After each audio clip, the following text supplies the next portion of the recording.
ஏங்க இந்த 15 வயசு பையன் எங்க எங்க கட்சியில இருக்கிற பையன் சின்ன பையன் வணக்கம்ப்பா வணக்கம் வணக்கம் ஏங்க 31 ஓட்டு போறதுக்கு இப்பவே நான் அவனை மெம்பர் ஆக்கி வச்சிருக்கோங்க. என்னங்க அடுத்த எலெக்ஷனுக்கு ஓட்டு போறதுக்கு இப்பவே நாங்க ஆள் சேர்த்து வச்சிருக்கோம்.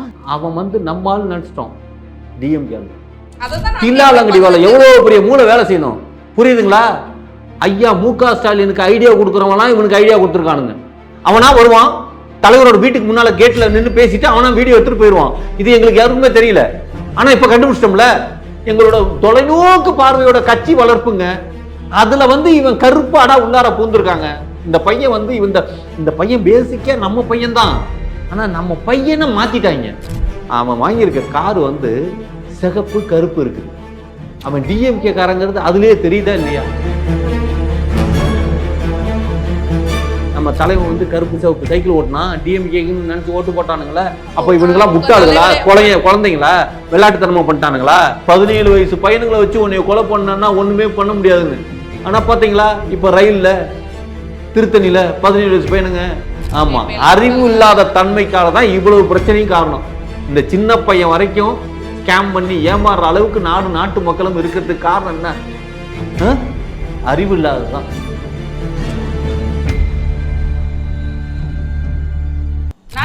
நேயர்கள் அனைவருக்கும் வணக்கம். இன்று நம் நிகழ்ச்சியின் சிறப்பு விருந்தினர் இயக்குனர் நந்தவனம் நந்தகுமார் அவர்கள் இணைந்துள்ளார். வணக்கம் சார்.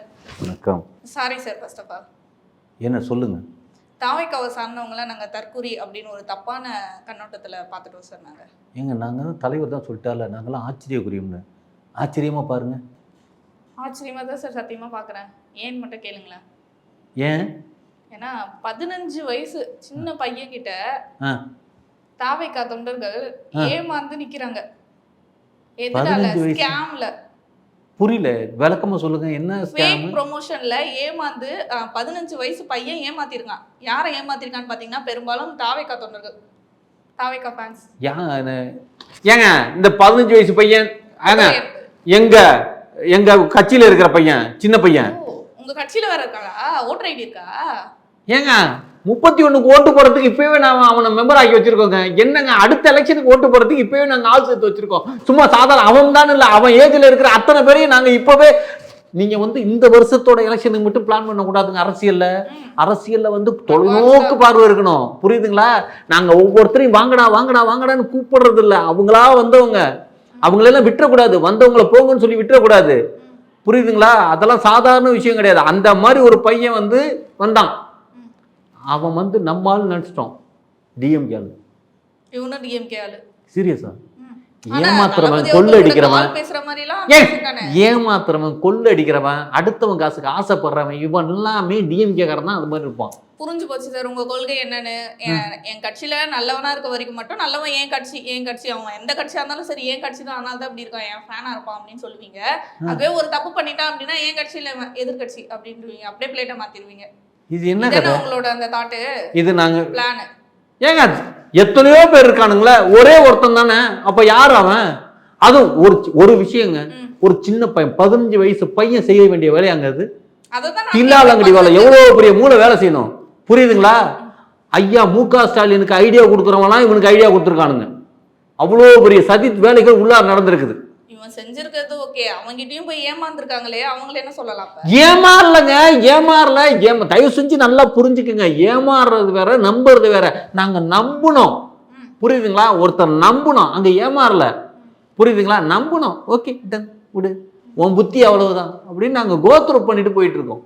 ஆமா, அறிவாற்றல்ன்றது எப்படி வேலை செய்யுது அப்படின்றது இந்த ஸ்கேம்ல ஏமாந்தவங்களை பார்க்கும் போதே தெரியுது. ஏங்க ஐயோ, எங்களுக்கு விவரம்லாம் தெரியாமல திருப்பி ஏமாறல. ஏங்க ஒரு விஷயத்த வேணாம், ஓகே விடு, உனக்கு தெரிஞ்சது அவ்வளவுதான் அப்படின்னு ஒரு கோத்ரூ பண்ணிட்டு பெருந்தன்மையா போயிட்டு இருக்கிறது ஏமாறுற.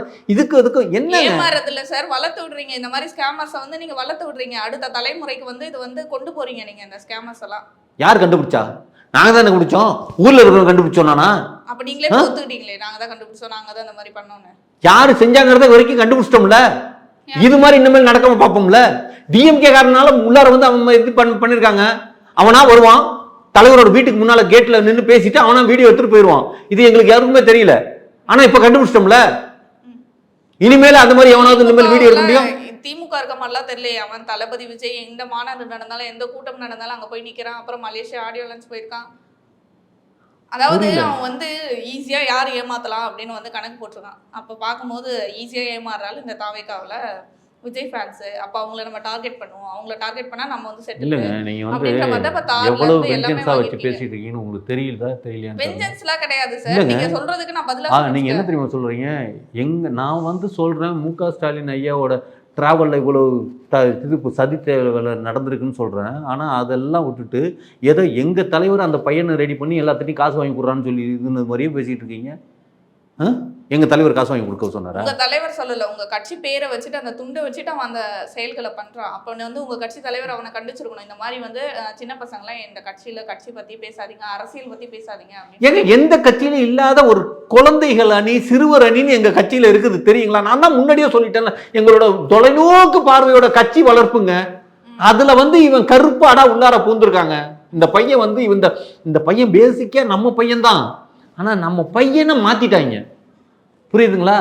அந்த பையனை வந்து தப்பா மாத்திட்டாங்க. ஆமா, பல வருஷத்தோட அனுபவத்தை அந்த பையனுக்கு கற்றுக் கொடுத்துட்டாங்க. அவங்க தப்பா மாத்திட்டாங்கன்னா அப்ப நீங்க ஒரு நல்ல தலைவரா என்ன பண்ணிருக்கணும் அந்த பையனுக்கோ, இல்லைன்னா வந்து நீங்க ஒரு அறிக்கையோ விட்டுருக்கணும், இல்ல ஒரு வீடியோவோ விட்டுருக்கணும். இந்த மாதிரி வந்து சின்ன பசங்கலாம் அரசியல் பத்தி பேசாதீங்க, 18 வயசுக்கு அப்புறம் நீங்க ஓட்டர் ஐடி வாங்கினதுக்கு அப்புறம் இந்த மாதிரி பேசுங்க, இந்த மாதிரி செயல்பாடுகள்லாம் ஈடுபடாதீங்க அப்படின்ற மாதிரி தலைவர் அவர்கள் சொல்லியிருக்கணும். எல்லாம் இனிமேல் சொல்லுவோங்க.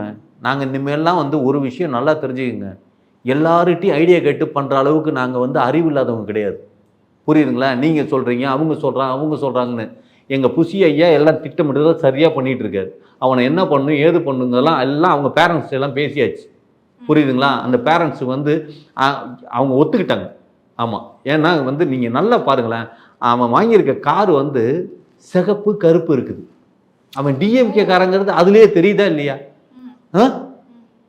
அப்ப அந்த காரை தயாரிக்கிற அந்த கம்பெனியும் டிஎம்கே காரன்னு சொல்றீங்களா? என்னங்க நான் என்ன பேசிட்டு இருக்கேன், நீங்க என்ன பேசிட்டு இருக்கீங்க? நீங்க சொல்றது அப்படிதான் சார் இருக்கு, விளையாட்டுத்தனமா இருக்கு சார். ஒரு கலரை வச்சு நீங்க வந்து கட்சி அதை கூட ரிலேட் பண்றது. அப்போ விளையாட்டுத்தனமாக இருக்குன்னா என்ன? தமிழ்நாட்டில் இருக்கிறவங்கள விளையாட்டுத்தனமாக தான் போன வருஷத்துக்கு முந்தைய ஓட்டு போட்டானுங்களா? நம்ம தலைவன் வந்து கருப்பு சிவப்பு சைக்கிள் ஓட்டினா டிஎம்கேன்னு நினச்சி ஓட்டு போட்டானுங்களா? அப்போ இவனுங்களாம் முட்டாளுங்களா? குழந்தைங்களா? விளையாட்டுத்தனமாக பண்ணிட்டானுங்களா? அறிவை புரிஞ்சுக்கிற தன்மைன்னு இருக்கணும். இதனால இது நடந்திருக்கு அப்படின்னு நமக்கு ஒரு அறிவு ஆண்டவன் கொடுத்துருக்கான், அதை யூஸ் பண்ணணும், புரியுதுங்களா? அப்படி பார்த்தா ஒரு காலத்தில் உங்க தலைவரே பார்த்து திமுக ஓட்டு போடுங்க, திமுக தான் நல்ல கட்சி அப்படின்னு ஹிண்ட் கொடுத்துருக்காரு. திமுக தான் நல்ல கட்சி அதானுங்க சொல்லியிருக்காரு ஆரம்பத்தில். சைக்கிள் ஓட்டி காட்டினது எதுக்காக? இப்போ வந்து திமுக அப்படியே எதிர்க்கிறன்ற மாதிரி பேசிட்டு இருக்காரு. ஏங்க ஒரு விஷயங்க, அவங்க வந்து நல்லவன் சொல்லி நம்பி எங்கள் தலைவர் பின்னால் போனார். ஆனால் உள்ளே போனதுக்கப்புறம் தான் தெரியுது அவ்வளோ பெரிய மோசடி பேர்வழிகள். மக்களுக்கு இவங்களால ஒரு பிரயோஜனமும் நடக்காது, நம்ம மட்டும்தான் மக்களுக்கு நல்லது பண்ண முடியுங்கிற அந்த நோக்கம், உள் நோக்கம் இருக்கணுங்க. அங்க உள் நோக்கம் வந்து ரொம்ப கொடூரமா இருக்குது.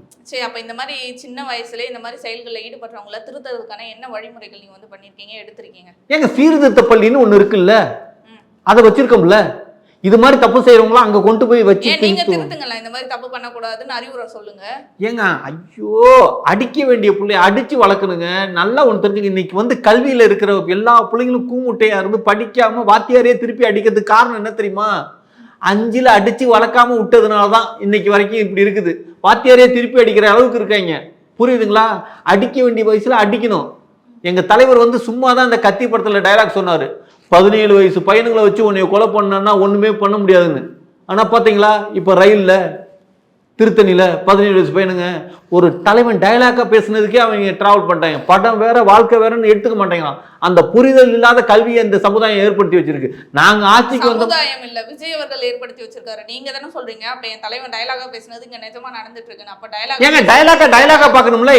அது படத்துல இருக்கிற டைலாக் தான், அதை எடுத்துக்க கூடாதுன்னு சொல்லணுமா இல்லையா? இந்த கல்வியை சொல்லணுமா இல்லையா? இந்த வாத்தியார் படிக்க வைக்கணும் இல்லையா? ஒரு புரிதல் இல்லாத கல்வி இதா இருக்குது. நல்ல கல்வியை கொடுக்கணுங்க. அப்ப அந்த மாதிரி காட்சிகளை வந்து நம்ம நடிக்கவே கூடாது. இது வந்து சமுதாயத்துக்கு அடுத்த சமுதாயத்தை பாதிக்கும் அப்படின்ற எண்ணத்துல இந்த காட்சிகளை வந்து எடுக்கவே கூடாது. அவரு ஏங்க எடுத்தது அவன் வந்து ஒரு மட்டமான டைரக்டருங்க, முருகதாசன் ஒரு டைரக்டருங்க. ஆமா, அந்த ஆள் ஐடியாவுக்கு எடுத்து விட்டாங்க. எங்க தலைவர் பேரை கெட்ட பேரை ஆகிட்டாருங்க. மறுபடியும் எங்க காம்பினேஷன் சேர்ந்தாரா? இல்ல புரியுதுங்களா? மறுபடியும் அந்த டைரக்டரோட சேர்ந்து பயணிச்சாரா? பண்றது மாதிரி இருந்து மறுபடியும் கேன்சல் பண்ணிட்டார்ல. எங்க தலைவருக்கு தெரியுங்க யாரை எப்ப கழட்டி விடணும்னு அவருக்கு தெரியும். ஆமா, அதெல்லாம் தெளிவாக எங்க தலைவரோட மூளைக்கு உண்மையிலேயே ஆட்சிக்கு வந்துட்டோம்னா சமுதாயத்துல அத்தனை பேரையும் படிப்பாளி ஆக்கி அறிவாளி ஆக்கிரும். ஆமா, அறிவு இல்லாத தன்மைக்காக தான் இவ்வளவு பிரச்சனையும் காரணம்.